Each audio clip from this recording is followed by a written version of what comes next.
Eestis toodetud Hevorits Technics palkide etendelaud EL1850 3H on mõeldud küttepuude tootmisega tegelevasse tööstusesse.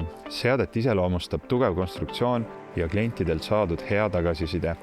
Seade ühendatakse puulõhkumismasina külge ja ta on hea abiline tootmise kaasajastamisel ja tööjõukulude vähendamisel.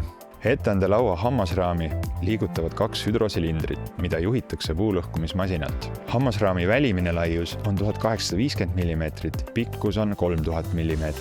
Kaldestakaadi peale on võimalik panna 3–4 tihumeetrit palki. Rulltee on varustatud 3 vedava rulliga. Etteandelaua komplekti kuulub etteandelaud, kaldtee, rulltee ning vajadusel ka 2-sektsiooniline hüdrojagaja. Lisaks tootele pakume ka omapoolset transporti ja paigaldusvõimalust. Eestis toodetud palkide etteandelaud EL1850 3H on saadaval kodulehel hevorits.eu.